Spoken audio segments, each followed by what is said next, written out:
Aleluia. Meus queridos e amados irmãos, eu vos cumprimento com a paz do Senhor Jesus. Amém? Vai tudo bem? Amém. Graças a Deus que nos dá vitória.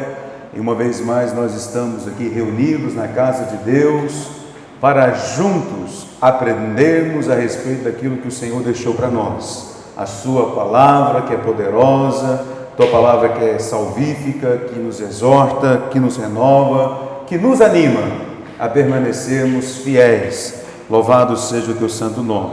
Eu quero louvar a Deus pela vida dos irmãos aqui presentes, os superintendentes da escola, o Salles, a irmã Carla, os irmãos que ajudaram aí na organização do café, o irmão Isaac, que está aqui na parte de filmagem, o Daniel no louvor, e todos quanto aqui estão, para juntos aprendermos a palavra de Deus.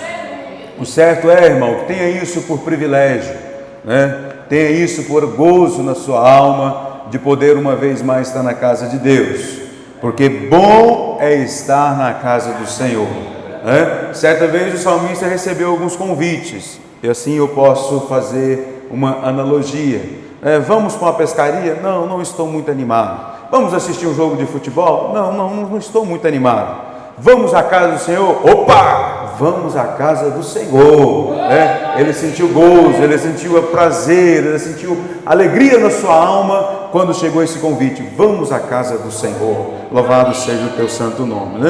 Então, meus amados irmãos, hoje nós estamos aqui diante de uma responsabilidade muito grande, que é compartilhar convosco uma porção a mais da palavra de Deus, tendo por base aí as sugestões anunciadas pela nossa revista, tratando a respeito do livro do Apocalipse, o livro da Revelação, o livro profético do Novo Testamento.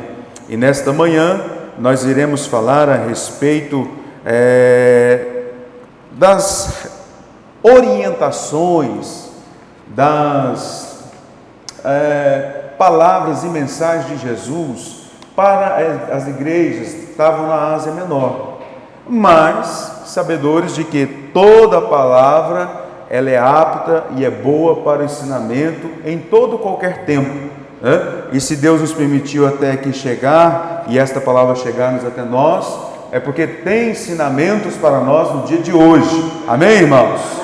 Tem ensinamento de Deus para você nessa manhã, tem palavra de Deus para o seu coração nesta manhã, tem pão fresco do céu para a sua vida nessa manhã, no nome de Jesus. Amém?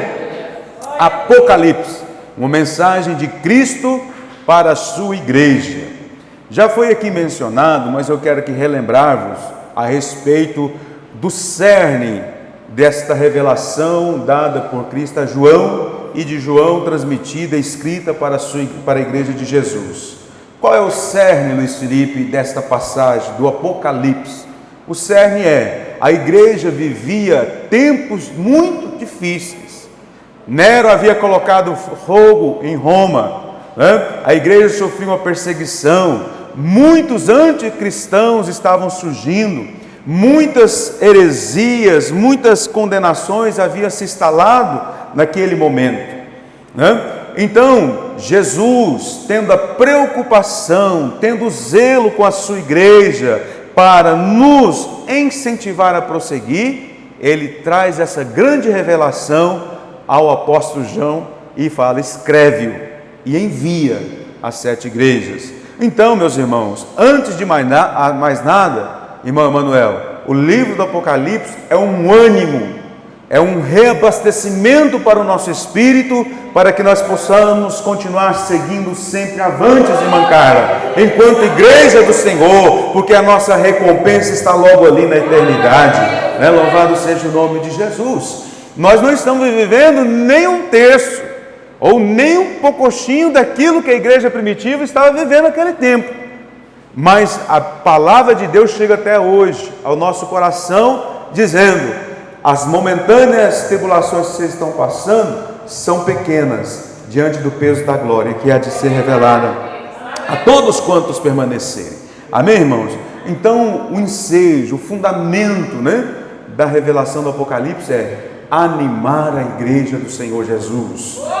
dizer: olha, não vale a pena retroceder, o negócio agora é avançar, porque vós sois já fois lavado, remidos e santificados no sangue de Jesus. Amém? Então, meus irmãos, a introdução aqui da revista vai nos propor a seguinte verdade. Nós vamos ver nas mensagens das igrejas da Ásia que Cristo tinha uma mensagem para a sua igreja daquele tempo e que chega até a igreja nos dias de hoje. Diante dos desafios e perigos que espreitam contra a nossa fé. Veja só o quanto isso é verdade, né? Naquela época tinha perseguição física, tinha aquela perseguição de morte física, e hoje o inimigo ele age de outras formas, mas continua agindo, né? Tentando nos fazer desviar da fé, tentando nos fazer desviar das promessas. Então nós devemos o quê? Permanecer firmes na palavra de Deus e dependentes do Espírito Santo, né? Isso é a verdade. Nós estamos firmados sobre o fundamento da doutrina dos apóstolos. Nós estamos firmados sobre a raiz, o cerne, a palavra de Deus, inspirada e ministrados totalmente dependentes do Espírito Santo. O tópico 1 está dito: a mensagem profética. Nas lições anteriores, ou especificamente na última lição, o pastor Salles até já deu aqui uma introdução a respeito do que nós estaríamos falando hoje, no sentido de que a expansão da carta é especificamente voltada para as 7 igrejas, né? É claro que a mensagem profética, ela é uma mensagem de pode estar acontecendo, vai acontecer, né? É algo que os seus olhos ainda não presenciou. Quando João escreve isso, como eu disse na introdução, Nero já havia colocado fogo em Roma. Então, ele fala das coisas que viu e das que serão vistas. Isso é a mensagem profética, daquilo que ainda será visto, né? Então, nos capítulos 2 e 3 do Apocalipse, a direção ou direcionamento das revelações está voltado para as igrejas. Por isso que eu falo, meus irmãos, e nós precisamos entender o seguinte: o Apocalipse para a igreja é algo glorioso. Uma vez, irmã Edith, que o Apocalipse ele não começa sendo direcionado para as nações, para os reinos, para os gentios, não. O Apocalipse ele começa, irmão Márcia, sendo direcionado para a igreja. Por quê? Jesus tem o cuidado com a sua igreja. Jesus tem o amor, né, para com a sua igreja. Jesus tem o zelo, né, para que a tua igreja, para que nenhum, pastor Geraldo, se perca, mas que continue firme, continue trilhando o caminho da fé, né? Então, a mensagem profética é voltada nos 2 primeiros capítulos aqui, no capítulo 2 e capítulo 3, especificamente para a igreja.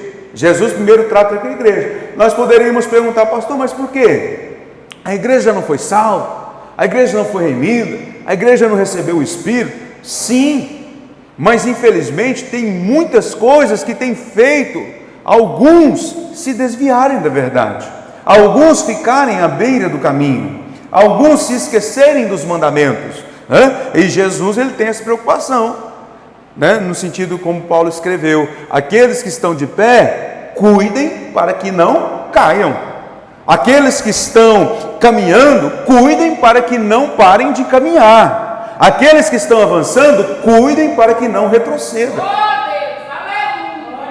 E a mensagem profética ela vai nos ensinar que nós devemos olhar para frente. Nós devemos olhar para Cristo, nós devemos olhar para a eternidade. O nosso coração tem que estar lá. Louvado seja o nome de Jesus, né?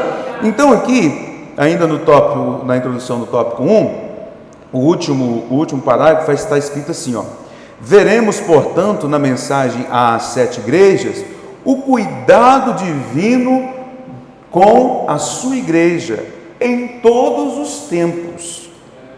Cristo simplesmente, irmão Isaac, não nos chamou. Além de chamar, Ele nos capacitou, e além de chamar, está conosco para caminhar. né? Ele não simplesmente falou, escolheu fulano, Beltrano, tal, agora vai. Não, pode ir que eu estarei contigo todos os dias.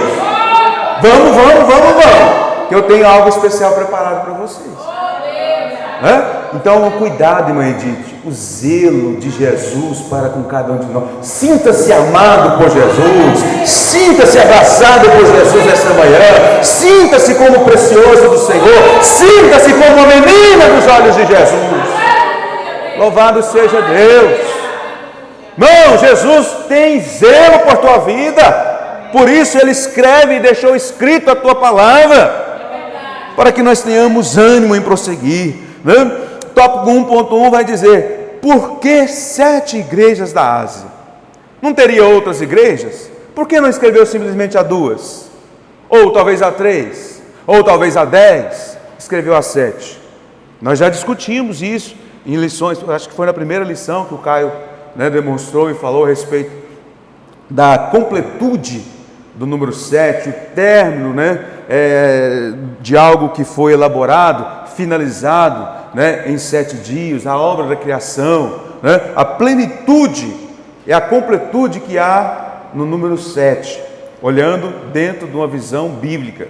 Então, por que 7 igrejas? Por que só 7 igrejas? Na verdade, não foi só 7 igrejas.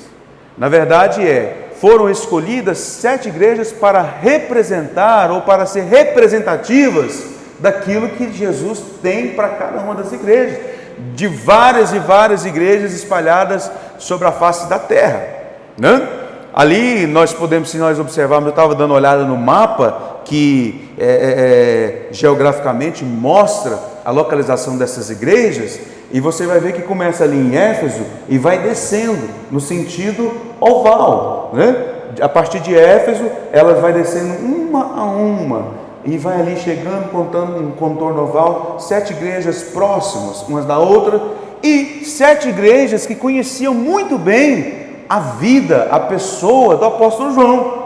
Uma vez que João não precisava se identificar dizendo: olha, eu João, apóstolo de Cristo, que deitei, reclinei minha cabeça sobre os ombros de Jesus. Não, ele só dizia: eu João. Ele se identificou no livro do Apocalipse, eu João. Então dá a entender que estas igrejas sabiam quem era o apóstolo João, conhecia a vida do apóstolo João, e o que ele falava procedia de Deus. Então, meu irmão, sendo assim, nós vemos que estas 7 igrejas representam a igreja de Cristo em toda a sua história e em todo o ciclo da sua existência, desde a sua fundação no dia de Pentecoste até o arrebatamento da igreja.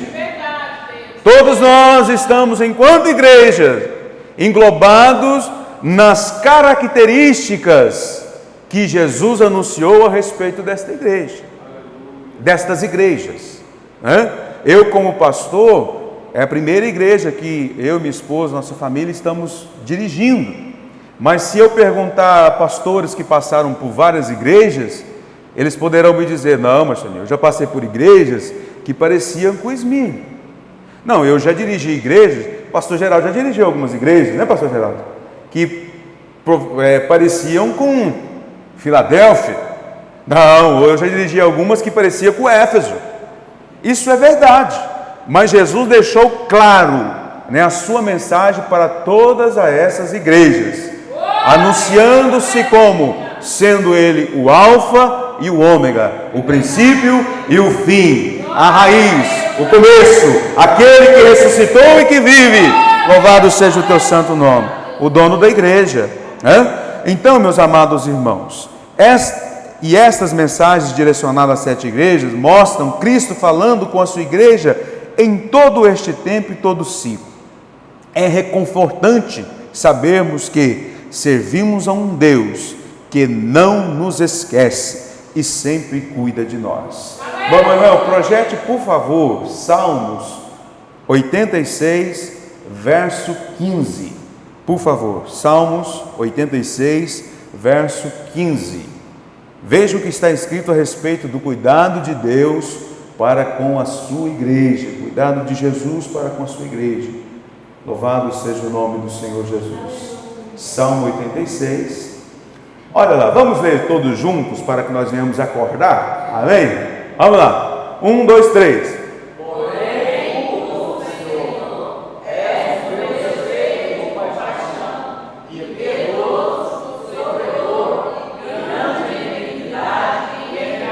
Esse é o Deus que você serve, meu irmão, aleluia. Esse é o Deus que nós servimos, aleluia. É o Deus da igreja. Porém tu, Senhor, és cheio de compaixão. O Senhor nos olha através de Jesus. Os teus olhos têm a lente, né, de Jesus Cristo quando olha para mim e para você. O amor de Deus está sobre a minha vida, o amor de Deus está sobre a sua vida. Pastor Salles, o saudoso Antônio Gilberto já dizia: o fato de haver outras igrejas na região e terem sido escolhidas apenas 7 igrejas, indica que elas eram representativas do ciclo completo da história da igreja. As 7 cartas falam também de condições espirituais prevalecentes nessas igrejas no tempo de João e que caracterizam a igreja nos dias de hoje. Está aí, né? Era na igreja lá, mas é para a igreja cá. Louvado seja o nome do Senhor. Amém? Vamos ainda no tópico 1.2. Por que estas igrejas? Ele escolheu 7. E por que foram essas 7? Por que foram essas especificamente? Éfeso, Sardes, Tiatira, Esmirna, Pérgamo, Filadélfia e Laodiceia. Por que essas? Por que Deus... Jesus, né, não escolheu às vezes a igreja de Colosso, Hierápolis, que também estava naquela região, mas escolheu essas 7. Com certeza, diante da onisciência de Jesus, ele sabia e conhecia que aquelas igrejas tinham em si características que precisavam ser anunciadas e verdades que precisavam ser tratadas para que as igrejas mantivessem firmadas no verdadeiro caminho, na palavra de Deus, né? Está aí, no subtópico 1.2 está escrito: mas Jesus, em sua onisciência, viu nestas igrejas características presentes nas suas muitas igrejas locais em todo o mundo, ao longo da história do povo de Deus na terra. Quando Jesus manda a carta àquelas 7 igrejas, ele estava vendo a igreja do Jardim Progresso aqui, né? O que aquela igreja precisa estar aprendendo com as igrejas lá da Ásia Menor? O que nós precisamos, né, extrair daqui das palavras anunciadas a Jesus? O que nós podemos melhorar? O que nós precisamos tirar? O que nós precisamos acrescentar na nossa vida diária enquanto igreja, para que Jesus venha e nos elogiar, para que Jesus venha: estão certos, vocês estão no caminho, Deus os abençoe, que vocês sejam encorajados dia após dia. Nós vamos ver aqui à frente que a mensagem às 7 igrejas, ela vai ter 5 princípios básicos, e nós vamos destacar esses 5 princípios básicos, ou a estrutura dessa mensagem direcionada à igreja, para que nós possamos nos localizar. Mas o certo é que esta palavra escrita lá no ano 70, 78 depois de Cristo, ela ecoa hoje, no século presente, trazendo a revelação à igreja do dia de hoje, a igreja do Senhor Jesus. Há quem diga que errar é humano, mas permanecer no erro é... Então, o que acontece? Se nós vimos que estas igrejas da Ásia Menor tiveram erros condenados por Jesus, e nós sabemos quais são esses erros, por que nós vamos permanecer nesse erro? Por que nós vamos continuar praticando esses mesmos erros? Jesus nos deu a advertência. Então, meu irmão, é melhor aprender com o erro dos outros. É lógico que nós vamos errar também, mas nós não podemos o quê? Permanecer no erro. Mas nós devemos aprender com os nossos erros e, se possível, deixar de errar aprendendo com o erro dos outros, conforme está escrito na palavra do Senhor, registrado aí quantas e quantas pessoas citadas na história da Bíblia que cometeram erros mortais erros que trouxeram consequências para o seu viver enquanto esteve aqui na face da terra, e por quê? Nós, olhando para a vida dessas pessoas, não podemos aprender, não é verdade? Louvado seja o nome do Senhor. Então, na sua onisciência, Jesus fortalece a nossa fé e nos consola, sabendo que nesse exato momento, no dia de hoje, 17 de abril de 2022, mesmo diante das maiores provações que nós podemos enfrentar na vida, Jesus as sabe e está pronto a nos socorrer e a nos consolar. Louvado seja o nome de Jesus, né? Hebreus capítulo 7, versos 24 e 25. Hebreus capítulo 7, verso 24 a 25. Na sua onisciência, Jesus fortalece a nossa fé e nos consola. Hebreus, está lá? Isso, está lá. Está escrito: mas este, porque permanece eternamente, tem um sacerdócio perpétuo. Portanto, pode também salvar perfeitamente os que por ele se chegam a Deus, vivendo sempre. Não é só um dia da semana, não é só uma semana no mês. Ele vive para todo sempre, porque como está marcado no dia de hoje, dia da Páscoa, ele ressuscitou e hoje é o nosso advogado e intercede por nós eternamente para todo sempre. Louvado seja o nome de Jesus, renovando a nossa fé, trazendo consolo em meio às nossas lutas e provações. Louvado seja o nome do Senhor Jesus, né? Essas igrejas são tipos que se repetem constantemente na história. Sempre há algumas igrejas que são predominantemente boas e puras, como Esmirna e Filadélfia. Foram as duas, gravem isso, irmão, foram as duas únicas igrejas que não foram repreendidas pelo Senhor, Esmirna e Filadélfia. Mas elas foram exortadas a permanecerem, né? Elas não foram reprimidas pelo que estavam fazendo, mas elas foram o quê? Revigoradas a fazerem, a permanecer no que estava fazendo, né? Então, quando a mensagem não é de repreensão, é uma mensagem de ânimo. Louvado seja Deus, né? Então, meu irmão, tudo que sair desse altar, pegue para a sua vida enquanto igreja do Senhor, porque é o Espírito de Deus quem vos fala, né? E quem tem ouvidos, ouça o que o Espírito de Deus diz às igrejas. Interessante isso aqui. A carta, quando escreve as 7 cartas, foi uma carta para cada igreja, sim ou não? Uma carta, né? Então, quando fecha-se o contexto do direcionamento dessas cartas, está escrito: quem tem ouvido, ouça o que o Espírito diz à igreja, ou não? Às igrejas.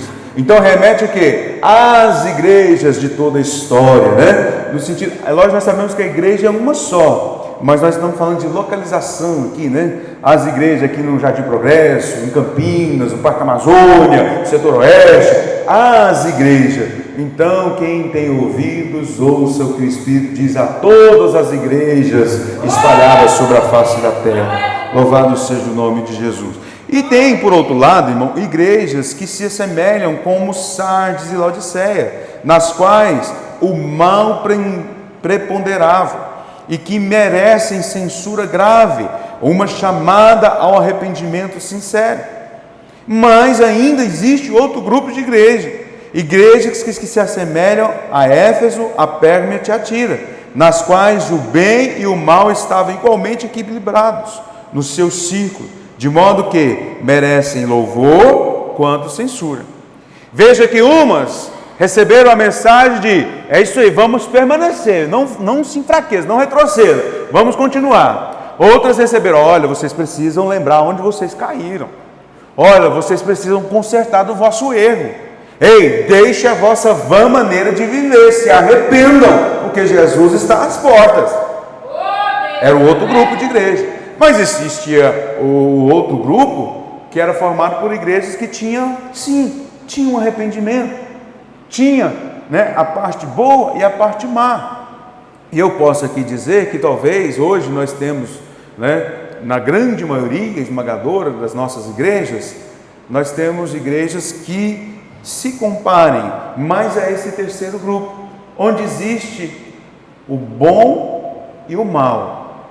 Existe essa batalha travada, né, entre muitos que se dedicam totalmente à causa do Evangelho e alguns que vão meio que arrastando, segurando tal, aquela coisa, né? E outros que estão aí vivendo, fechando os olhos para aquilo que Cristo está mostrando, né? Fechando seus ouvidos para a palavra de arrependimento. Então, meus irmãos, tenhamos cuidado quanto a isso, né? Louvado seja o nome do Senhor Jesus. Amém ou não amém? Amém. Muito bem, então vamos prosseguir. 1.3, uma advertência para os nossos dias. Buscando desviar os discípulos de Cristo do caminho da santificação, do fervor espiritual, temor a Deus e comodismo e conformismo dos valores e costumes mundanos, Jesus direciona essas cartas para as igrejas. Então, qual era o intuito? Que os seus discípulos, nós, enquanto cristãos, viéssemos a desviar dos caminhos obscuros e buscar a santificação, né? Viéssemos a desviar da frieza espiritual e buscarmos o ser cheios, o fervor espiritual. Então era o cerne desta palavra, o temor a Deus, né? Deixar de comodismo, de conformismo e lutar pelos valores, pelos princípios da sua palavra. Qual é a advertência para o nosso dia? Para mim, para você, não venhamos a desviar do caminho da santificação, sem a qual ninguém verá ao Senhor. Não venhamos deixar que o comodismo, conformismo, né? Aquela coisa assim, não, vou levando a vida e a vida vai me levando. Não, irmão, isso não é para você, isso não é para mim, isso não é para a igreja. A igreja tem que seguir triunfante, sempre abundante na obra do Senhor. É uma advertência, uma das advertências. Louvado seja o nome do Senhor, né? Porque Jesus, na sua onisciência, falou, né? No final dos tempos, o amor de muitos vai esfriar, muitos vão ficar acomodados, muitos quererão ficar simplesmente participando e não efetivamente sendo o corpo. Muitos querem participar do corpo, mas não querem ser corpo de Cristo. Muitos querem estar na igreja, mas não querem ser igreja. Existe uma diferença muito grande de estar e ser. Amém, irmãos? Amém. Existe uma diferença. Estar é você estar aqui nesta manhã, acordou cedo, né? Espreguiçou na sua cama King Box e falou assim, agora eu acho que eu vou para a igreja. Estar aqui, sim, requer um sacrifício, mas ser igreja requer muito mais do que um sacrifício. Renúncia, devoção, fé, né? Consciência, certeza de que o seu Redentor vive e cuida de você. Ser igreja é ser devoto, é saber em que o lugar que você pisa é um lugar santo. Quando você se coloca quanto igreja, você, né, se desliga das coisas odiernas e se liga no trono da graça de Deus. Amém, meus irmãos? Vamos prosseguir aqui, senão a gente não dá conta de finalizar, né? Vamos, então, meus irmãos, nesse primeiro tópico, nós firmamos aqui as nossas considerações na seguinte mensagem. Cristo, na mensagem de Cristo às 7 igrejas, nós estamos aqui vendo exclusivamente, cuidadosamente, né, o zelo de Jesus para com a sua igreja em todos os tempos. Se eu pudesse aqui resumir esse tópico, estaria dizendo a vocês nessa manhã: Jesus cuida de você. Jesus te ama, por isso Ele te exorta nessa manhã. Jesus quer que você chegue ao céu para morar com Ele, como esta é nesta manhã. Se necessário for, se arrependa. Se necessário for, lembra-se de onde caíste. Se necessário for, deixe-se as práticas que não condizem com a sua vida cristã. Volte, se arrependa e tenha o gozo da vida eterna. Louvado seja o nome de Jesus, porque Jesus tem zelo para com a sua igreja. Louvado seja Deus. Amém? Vamos ao tópico 2, a mensagem de Cristo. As mensagens às 7 igrejas da Ásia são como um verdadeiro raio-x na igreja de Cristo da história. Jesus trata diretamente com a sua noiva e admoesta a fim de que haja despertamento, mudança profunda e perene. Cada uma das mensagens são uma forte trombeta de Deus tocando até que chegue finalmente a última trombeta. A última trombeta soando no céu, a igreja ouvindo e partindo deste mundo. Mas até que a última trombeta soe, outras trombetas estão sendo soadas dia a dia para a vida da igreja. Tem gente dormindo, tem gente cochilando na janela, tem gente sendo crente por ser crente. Tem gente indo à igreja por ir à igreja. Irmão, eu sinto te dizer nessa manhã, mas isso não vai te trazer, não vai te levar a lugar nenhum.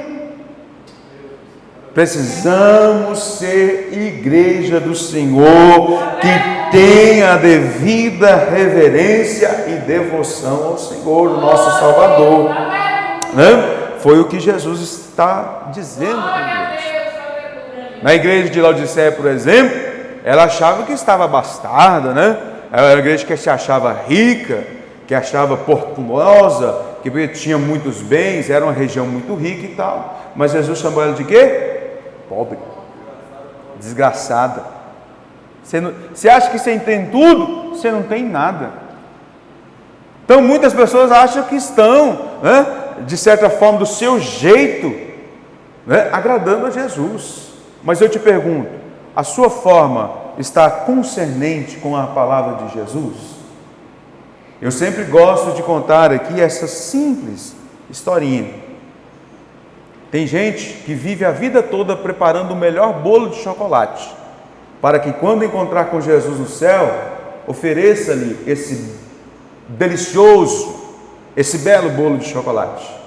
Só que muitos vão ter a decepção, irmão Geraldo, onde Jesus vai dizer: eu não gosto, nunca diz que eu gosto de bolo de chocolate. A nossa vida diária, enquanto cristãos, enquanto servos do Senhor, nós precisamos saber daquilo que Ele gosta, daquilo que Ele quer de nós, daquilo que Ele deixou registrado na sua palavra para que nós venhamos a cumprir. Aí tem tanta pessoa maquiando o Evangelho segundo as suas próprias vontades, tem tantas pessoas relativizando a palavra de Deus para que sirva-se a Deus segundo os conceitos do mundo. Irmão, não é a igreja que tem que ser transformada pelo mundo, mas é o mundo que tem que ser transformado pela igreja. Não é a igreja que tem que se transformar para receber o mundo. Não, o mundo tem que ser transformado pela presença da igreja lá. É diferente. Então nós temos que ter muito cuidado quanto a isso. Mas é uma contemporaneização para a pregação do Evangelho. Muito cuidado com os extremos. Muito cuidado com os extremos. Doutrina não se muda. O que é certo, o que é o caminho, o que é verdade, pronto, acabou. Louvado seja Deus. Então a mensagem de Cristo, ela ecoa a nós até os dias de hoje. Paremos e analisemos cada uma daquelas igrejas, irmãos. Vamos examinar a nós enquanto igreja. Porventura nós não teremos ali um pedacinho de algumas falhas ali, denunciadas por Jesus? Porventura nós não estamos aí vivendo segundo alguns passos daquelas igrejas da Ásia Menor. Portanto, meus amados irmãos, a palavra de Jesus chega até o dia de hoje, a cada um de nós, para que nós venhamos nos arrepender, para que nós venhamos tomar um posicionamento e sermos bem-aventurados do Senhor, porque Ele nos ama, porque Ele cuida de nós. Amém? O tópico 2.1 vai dizer sobre aquele assunto que eu falei anteriormente, a respeito da estrutura da mensagem. Se nós pegarmos aí todas as 7 cartas direcionadas às 7 igrejas, você vai ver que ela tem uma estrutura só. Que estrutura é essa? Primeiro, Jesus se revela. Ele, como sendo o dono da igreja, o fundador da igreja, ele se revela, mostrando os seus vários atributos. O alfa e o ômega, o princípio e o fim, o grande eu sou. Ele se revela. Ele mostra, olha, quem está falando com vocês é aquele que morreu por cada um de vós. O segundo, a segunda forma de estrutura da mensagem é as qualidades encontradas naquela igreja. Geralmente, irmãos, todo grande líder e pessoas que entendem de liderança, quando eles vão passar alguma orientação ou puxar a orelha de um colaborador, ou passou a puxar a orelha da igreja, ele começa o quê? Elogiando a igreja. Ele começa o quê? Elogiando as qualidades. Ele começa o quê? Mostrando, olha, você tem acertado nisso, você tem sido fiel nisso, você tem sido fiel à palavra do Senhor, você tem vindo aos cultos, você tem renunciado às coisas lá fora e tem buscado seguir os caminhos do Senhor. Lá no trabalho, olha, você tem se dedicado, né? Tem procurado bater as metas, tem procurado atender bem os clientes. Porém, mas, contudo, sobretudo e acima de tudo, eu tenho essas observações para com vocês. Então a estrutura da mensagem é: Jesus se mostra quem Ele é. Depois ele vem o quê? Elogiando, trazendo, mostrando, as boas atitudes da igreja. E depois ele vem o quê? Exortando. Exortar é afundar, é acachapar, é pisar na cabeça? Não. A exortação vem para o quê? Edificar. Para o quê? Para animar. A exortação ela vem para produzir em nós alegria. Mesmo que no primeiro momento pareça ser doloroso, mas lá na frente a gente vai ver, mas valeu a pena. Quer ver? Eu, enquanto criança, mamãe vinha e brigava e falava e tal, e às vezes taca, e você ficava num canto emburrado, chorando, não gosto mais da minha mãe, e não sei o que, minha mãe é ruim e tal, aquela coisa toda. Passava 2 horas, mamãe, me perdoa, estava errado mesmo, E abraçava, mamãe, faz aquele arrozinho, mamãe, aquela coisa toda. Então, ou seja, ela exortava por quê? Porque me ama. Jesus exorta a sua igreja porque Ele ama a sua igreja. Às vezes, no primeiro momento, pode doer. No primeiro momento, você pode até ficar meio que, enfurecido, entristecido. Mas lá na frente você vai ver por que Jesus chamou sua atenção. É para que você não se perca, é para que você não pereça, mas para que você continue trilhando o caminho da fé. Então Jesus se apresenta, Ele elogia, Ele exorta, e Ele cita as qualidades encontradas, Ele dá conselhos, Ele mostra o caminho e também dá ordem. Lembra-te hoje da onde você caiu. Lembra-te hoje da onde você caiu. Levanta e volta à prática das primeiras obras. É uma ordem, também imperativo, tem que fazer. Dá alguns conselhos. Deixe as práticas de Jezabel. E assim vai. E aí, por fim, ele mostra a recompensa. Olha que glorioso, irmão. Olha que maravilhoso. Ele exorta, ele mostra o caminho, ele direciona, Ele dá as ordens que nós devemos seguir e ainda fala: olha, depois de tudo isso, vem a recompensa. Vocês reinarão comigo para todo sempre. Aleluia! Vocês estarão comigo para todo sempre. A recompensa é o céu, a recompensa é a eternidade, a recompensa é o gozo eterno. Louvado seja Deus. Você quer falar, pastor Geraldo? Mostra o caminho e está conosco no caminho, dá testemunho, né? Louvado seja Deus. Está aí. Então, irmão, a estrutura, guarde isso bem, que vai facilitar o seu entendimento ao ler as 7 cartas. Viu, irmã Carla? A estrutura da carta. Se você fosse preparar um sermão, né, a respeito das cartas, você colocaria primeiro as características de quem, né, de quem direcionou as cartas. Quem ele é? Jesus, o Senhor dos senhores, o Rei da glória. Como Jesus fez? Ele chegava, mostrava as qualidades, né, ele colocava os pontos bons, depois ele exortava, né, ele chamava a atenção para que as pessoas fossem edificadas, e aí ele vinha e mostrava como deveria ser feito, como deveria ser praticado, e depois ele dizia: depois de tudo isso eu concluo dizendo: fazendo isso, vocês estarão comigo, reinando comigo para todos sempre. A estrutura das cartas é essa. Tópico 2.2: oportunidade de arrependimento. Das 7 igrejas da Ásia, apenas 2 não receberam exortações ao arrependimento, que foi Filadélfia e Esmirna. Ao mesmo tempo que Cristo expõe os erros e desvios doutrinários que vemos nelas, oferece a sua longanimidade, tempo para a mudança. Está lá em Apocalipse 2:21, né?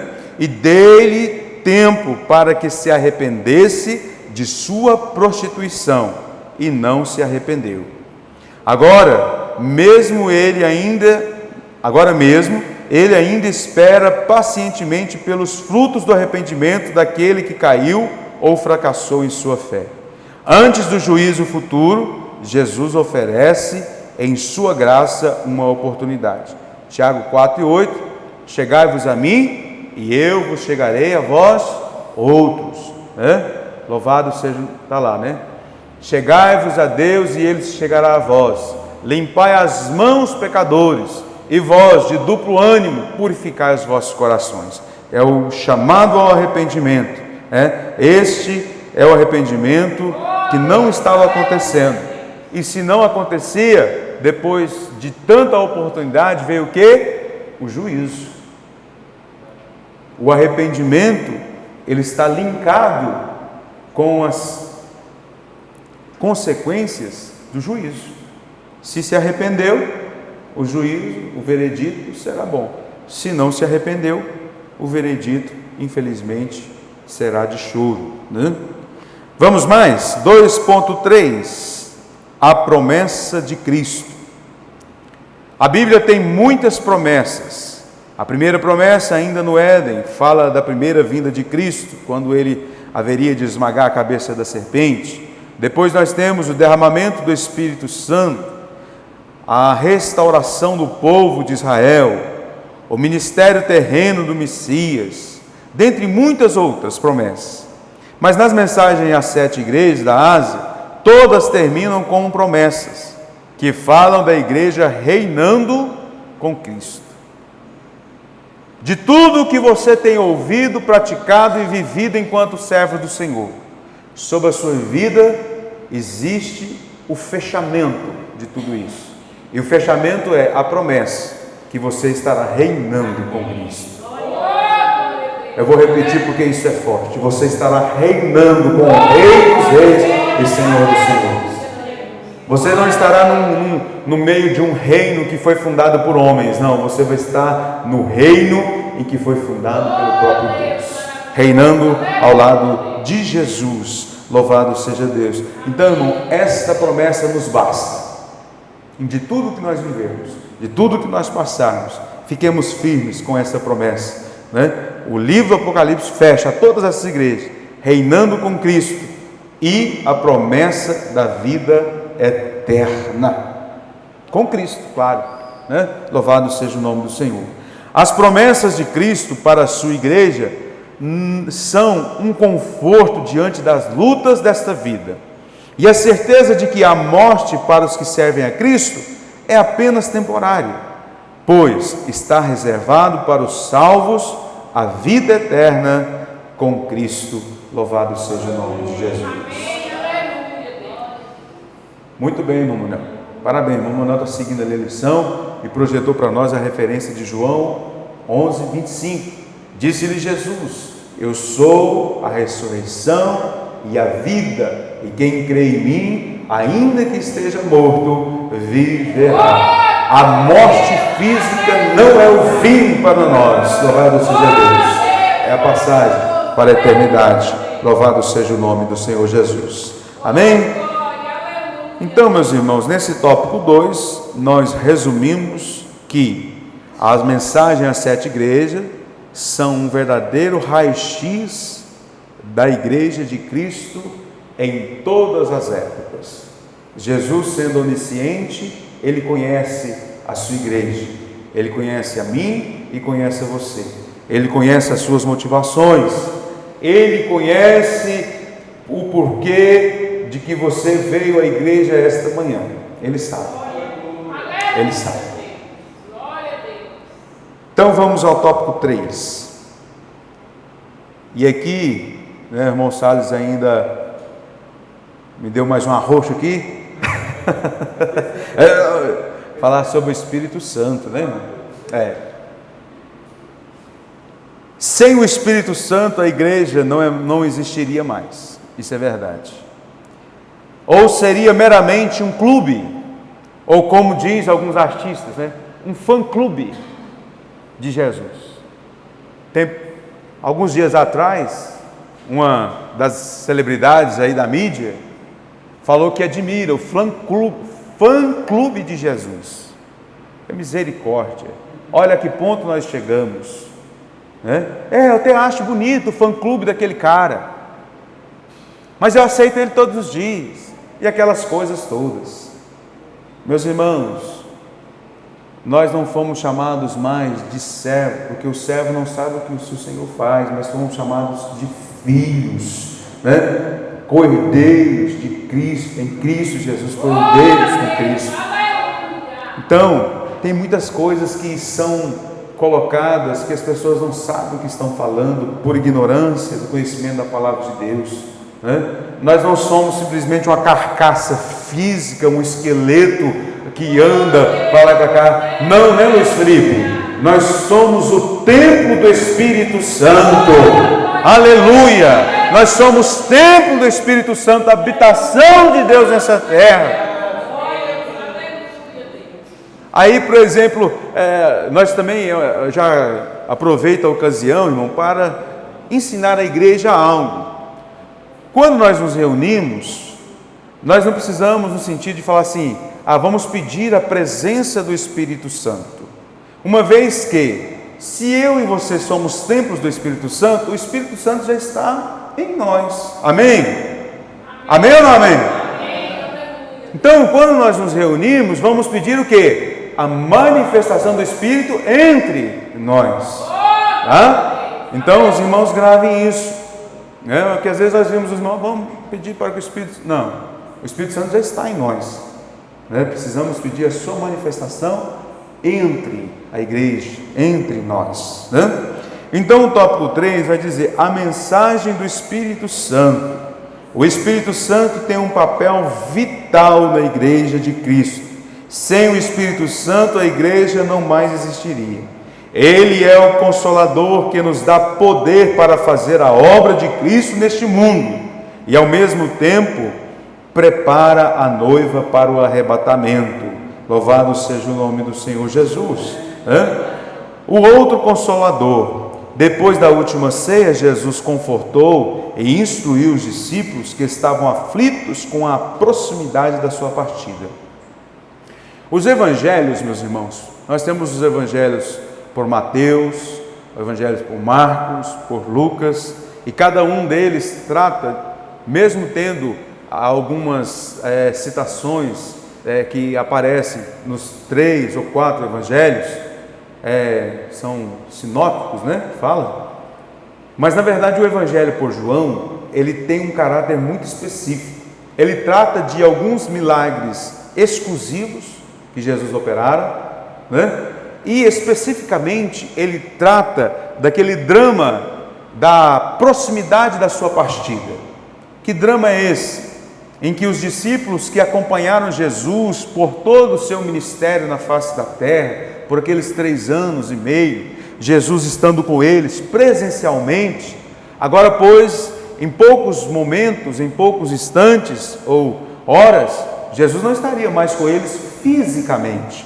Então Jesus, ao reunir ali os seus discípulos, por isso que o Evangelho de João, por João, é um evangelho muito específico, porque ele trata mais direcionamento com aqueles que estão próximos, os seus discípulos. É uma mensagem mais voltada para, como se diz, para o seu agrupamento ali. Então Jesus tem essa preocupação de quê? De trazer o alívio para aquele desconforto emocional dos discípulos, em saber que em pouco tempo Jesus já não estaria mais com eles fisicamente. Jesus haveria de partir, Jesus haveria de enfrentar o Calvário. Então os discípulos estavam o quê? Aflitos, e Jesus percebia isso neles, sendo ele onisciente. Então ele traz essa mensagem, a mensagem, né, que explode, a mensagem que ecoa a respeito do Consolador. Consolador no grego, irmão, é onde se oriunda a palavra advogado, que quer traduzido lá, advocatus, né? E aí vem o Consolador. Consolador era aquela pessoa que nos julgamentos, né, da era primitiva, nos julgamentos gregos que havia ali nos tribunais da Grécia, havia os consoladores. Ou, por exemplo, o Monsales é o meu consolador, eu estou sendo um réu no tribunal. Ele, de forma amorosa, de forma espontânea, de forma sem querer nada em troca, ele se colocava ao meu lado, ele se colocava, né, junto comigo para interceder por mim diante do juiz daquela corte, né? Então ele era o meu consolador, é aquele que falava em meu nome. Quando eu não tinha palavras para falar ao juiz, ele falava em meu nome. Então, o oriundo, ou a palavra derivada aqui de consolador, advocatus, ou o termo hoje nós usamos advogado, só que advogado hoje é 35% que cobra, né, irmão? O nosso advogado, ele não cobra nada, ele na verdade ele já pagou por mim e por você, através do teu sangue derramado naquela cruz, né? E não quer nada em troca, a não ser que nós cheguemos ao arrependimento, né, ao pleno conhecimento da verdade. Então, meus irmãos, nessa última parábola, nesse último contexto, Jesus, na última ceia que ele participou com os seus discípulos, né, ele vai anunciar a vinda do Consolador, a vinda daquele que já não mais estaria com ele fisicamente, mas estaria dentro deles.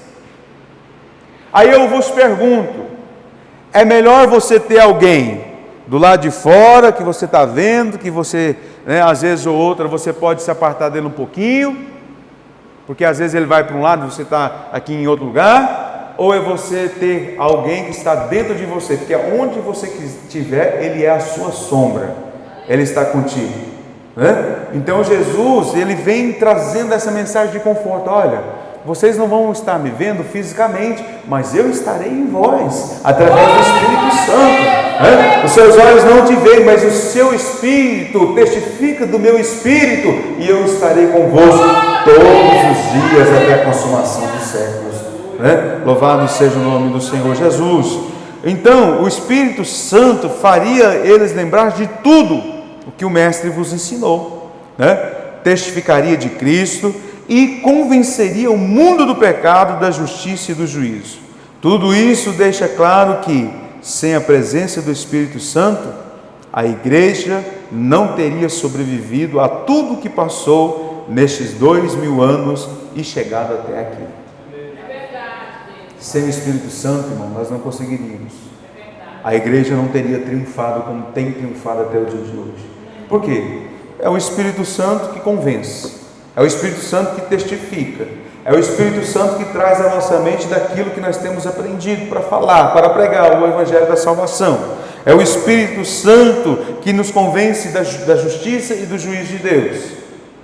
Se eu e você estamos aqui hoje enquanto igreja, é porque um dia o Espírito Santo nos convenceu: olha, você é um pecador, você precisa se converter, você precisa ser justificado por Jesus. Foi o Espírito Santo que fez. Nos orienta, né, Mancada? Louvado seja Deus, nos mostra o caminho, está conosco todos os dias, é o nosso Consolador. Louvado seja Deus. Muito bem, vamos ainda aqui ao tópico de número 3.2. Ele reveste e dá dons. É o Espírito Santo que dá sentido à realização da vida cristã.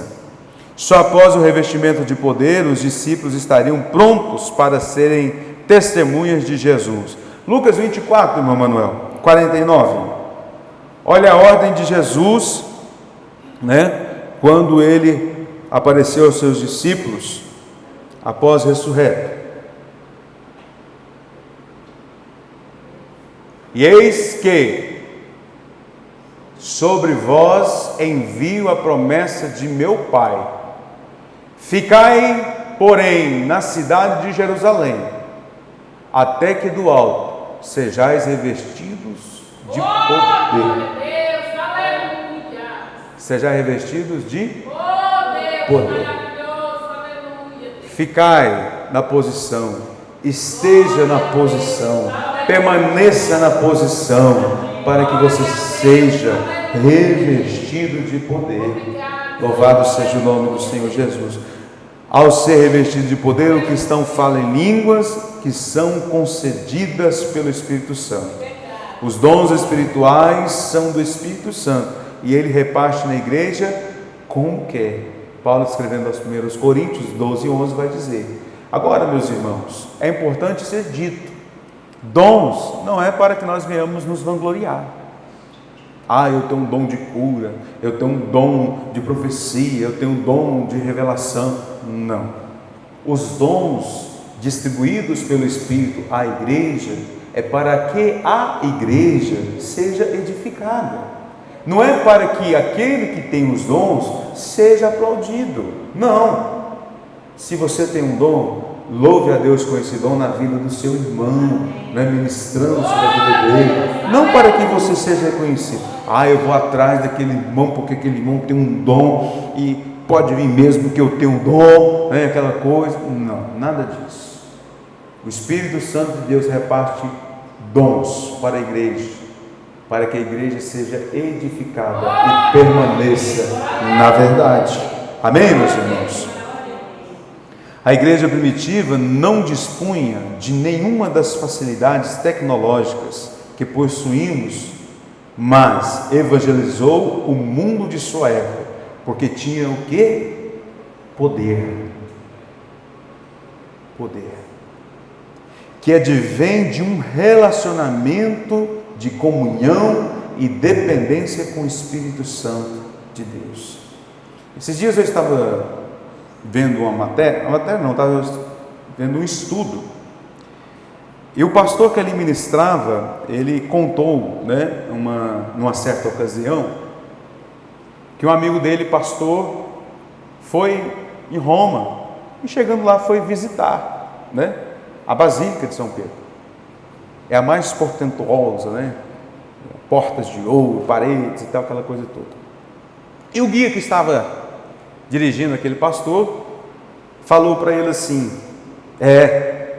olhando esse tanto de ouro, essas paredes de ouro e tal, nós não podemos dizer que não temos nem ouro nem prata, né? Falou para o pastor.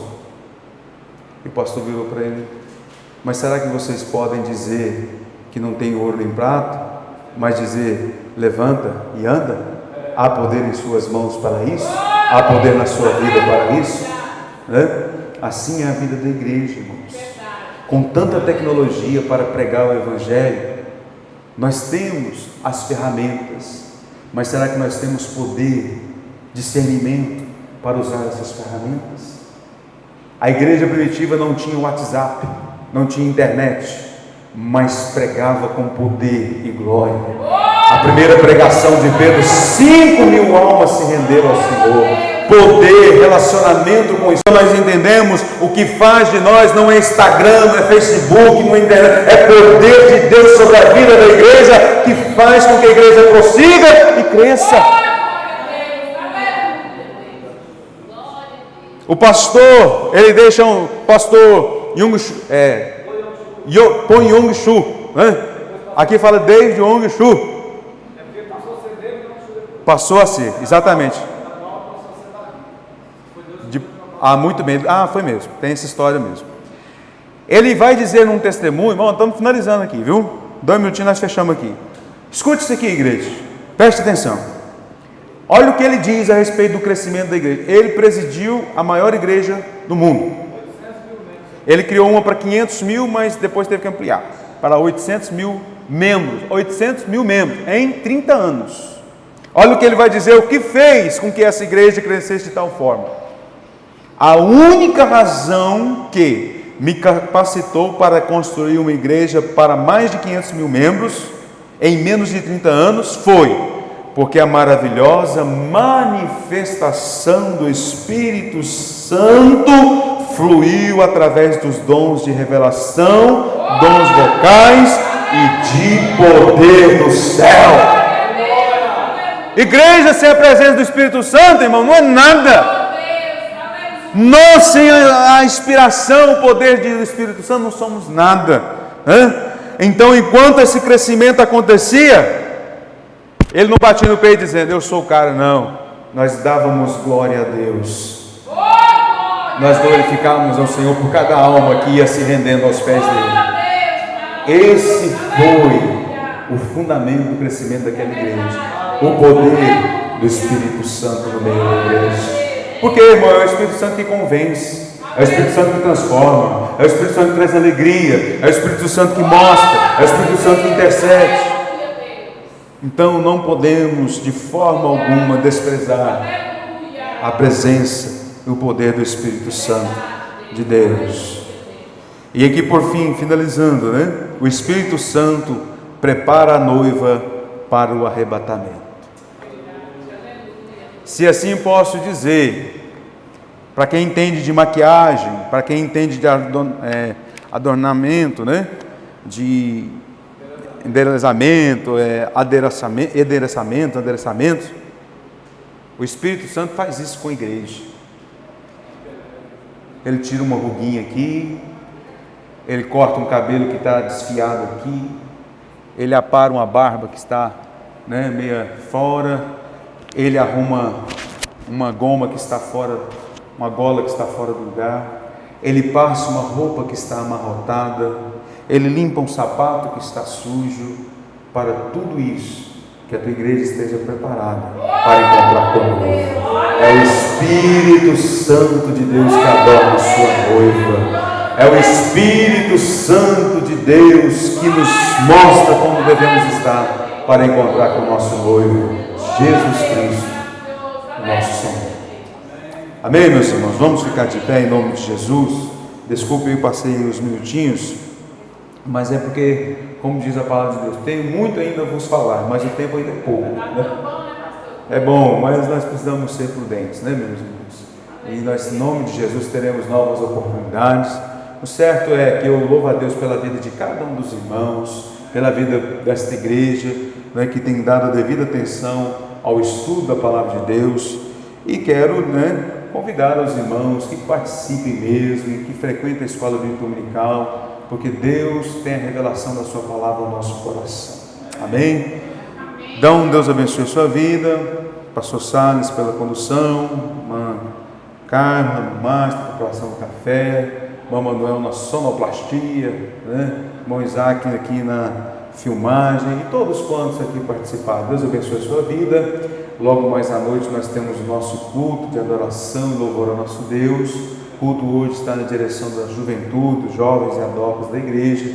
Vamos estar aqui porque Deus tem uma palavra no nosso coração esta noite. Amém? E os irmãos que vieram, passe ali e deixe o seu nome para você estar participando do sorteio. Como nós já anotou já, irmão? Esse secretário nosso é fera demais, né? Está empossado a partir de hoje, irmão. Secretário executivo da De Progresso 2022. Já está anotado, seu nome está ali no caderninho da bênção, viu, meu gente? Vai estar participando aí do sorteio dessa bela Bíblia de estudo, né? Eu quero justificar a ausência aqui do irmão Caio, não está aqui hoje em virtude, ontem foi o aniversário do Azaf, né? E eles ficaram até mais tarde lá organizando salão, limpando salão e demais coisas que uma festa requer, né? Então, Deus abençoe todos quantos aqui estão, e eu te espero aqui à noite para juntos, se Deus quiser, estarmos louvando e bendizendo o nome do Senhor.